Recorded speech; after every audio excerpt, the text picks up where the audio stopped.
well, hasn't he? Yes, this young fella's got nothing to reproach himself for. So far there are no signs that he has. He's thrown exceptionally well, but he's come across the power who hits the right things at the right time, like that bull finish. Had he missed, who knows, things might have gone the other way. But sometimes it's the timing of the power's big hits. Michael Smith was saying that he does play a little bit of double in darts in their local leagues.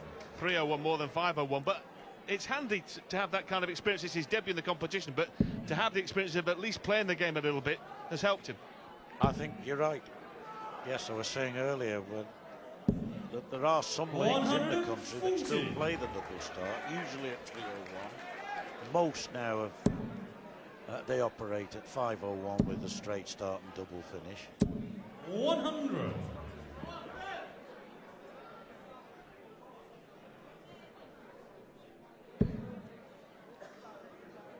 Winner to play Robert Thornton in the second round, and if it were to be Phil Taylor, it would be a rematch of that UK Open final from early June, where the power was switched off by Thornton. Yes. The last thing we want now in Dublin is a power cut. 60.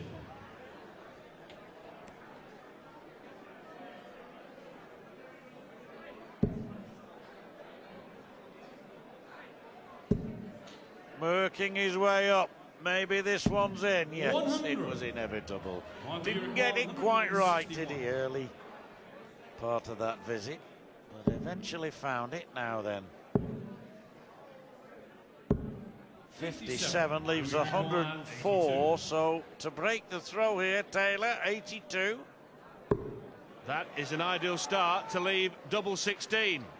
And that is an ideal finish for an on-song Phil Taylor, who breaks throw at the start of the second set.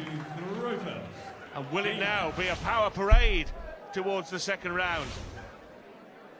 Yeah, this is where the young fella's got to hold himself together now, because he's done little wrong. But Taylor again demonstrating there how meticulous he can be when it really matters. Shut the other fella out. Give him no opportunity. Well, I think, John, there was quite a few players who came to this tournament thinking Phil Taylor looks vulnerable. I mentioned the defeat in the European Championship to Brendan Dolan. He played in the internet-only tournament at Crondon Park, where he lost on one day 4 of his 7 matches.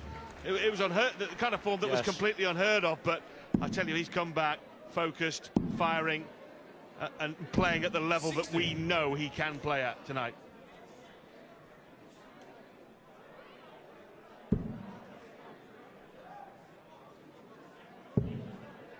Oh, there's another one. Yes, there was always going to be another one there. Closed in on it nicely.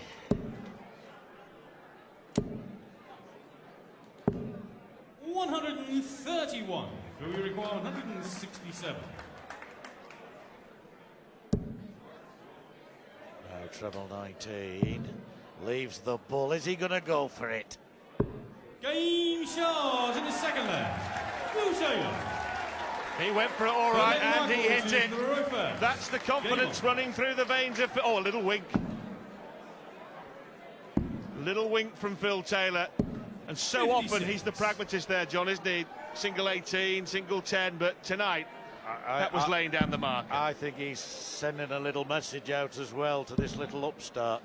Not that he's so little, Michael Smith, but you know what I mean. 65. He's actually a very good dart player, a smashing lad, and so far he's held himself together in the face of some quite brilliant play by the power.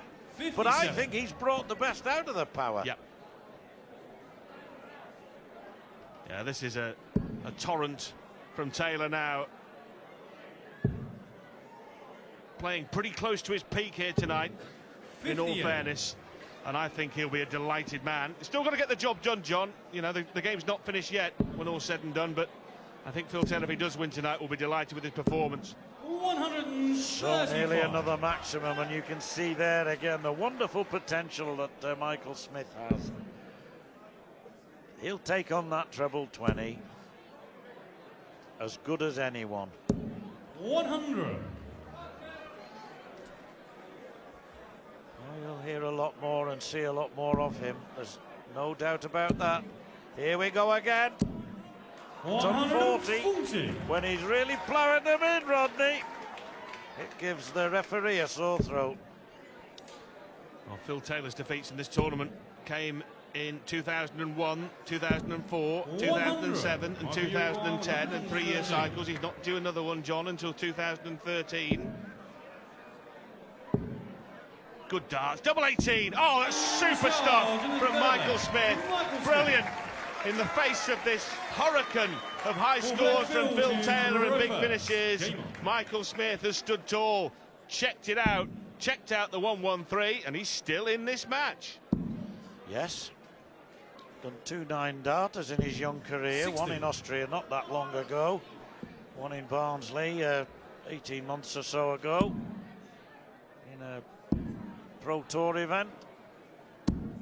36. I think he did one, he's done 3. He did one in a non-PDC event in the St Anne's Open, I recall, a couple of years ago.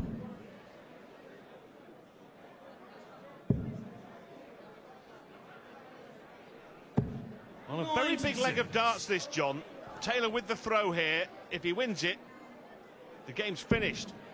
But if Michael Smith should break, he'd suddenly be throwing for the second set to level the match. And that's how quickly things can change in this short format.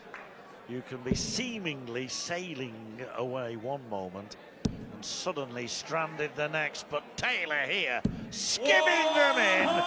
Yes, we miss you, Sid, but that was stacking at its best. Couldn't help but leave himself on a bogey number. He won't be worried about that, Phil Taylor. He knows he's got half a dozen darts for here to shut down this game in 2 straight sets.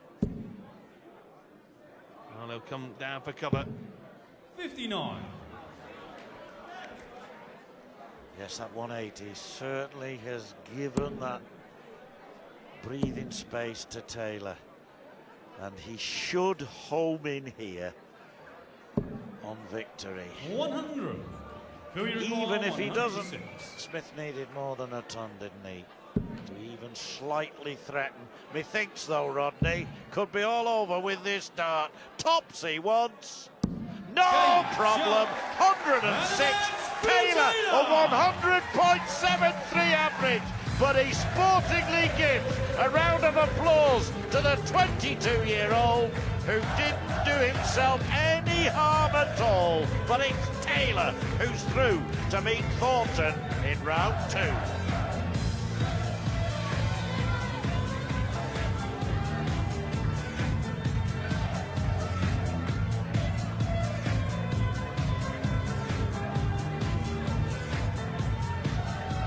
Phil, is the message there, right you off at your peril? Sorry? Is it a case of right Phil Taylor off at your peril? Do you know, it's the first time for a few weeks I'm actually quite enjoying it. I said to Mick tonight and Laura, I said, you know, I'm ready for tonight. I'm getting back on track again. I've had a murderous couple of months, really I have. But it's my concentration levels are gone. You know, everything had gone, and I'm trying to get back on top, and I'm getting there now. 100.73 average, which with a double start. I mean, is it an extra 10 you add on top of that, maybe? I think so. I think the next game, obviously, I've got Robert next game, so you're going to have to up it. But I'm ready now. I mean, I wasn't quite ready the last couple of tournaments, so I'm back now, and my mind's proper. When he started so well, were you starting to think in your mind, oh, Calaby, Gray, Kevin Payne who've knocked you out in the first round in years gone by? No, not really. I mean, the 2 180s was class. But a young lad come up here, Gary Anderson sponsors the young in there, but Michael. And if I come up here and do a first leg of 180, 180, I mean, that is class. And eventually his class is going to start coming through all through his game. He's gutted. He's very determined to be a winner, and I'll tell you now, over the next couple of years, watch him because he's still younger. He's a bit like an Andy Murray a few years ago. He's coming through, so watch him. Irish fans are pretty good, aren't they? Oh, yeah. He's not over here, it matters that. They're fantastic. I mean, they do pull you through. If you're struggling, they pull you through, and if you're not struggling, they can pull you through. You know, it's second to none. And what would it mean to you to lift this title for an 11th time come Sunday night? Let me tell you, I've got a massive chance this week now. My mind's on the track, my eyes are right, everything's right. I've rested. You know, I've done a lot of resting. I was shattered coming back from Australia, which is, you know, I did a tour, which is fine. But I never realised what it takes out of you. You know, Barry Ian phoned me and said, Phil, don't be so hard on yourself, because I'm a winner and I want to win everything that even if I'm playing tiddlywinks against my grandson, you know, our little Matthew and Nathan. But it's just the way I am. Phil, take a bow. Ladies and gentlemen, Phil Taylor, everybody. Coming next, one of the stars of the Premier League, the artist, Kevin Painter.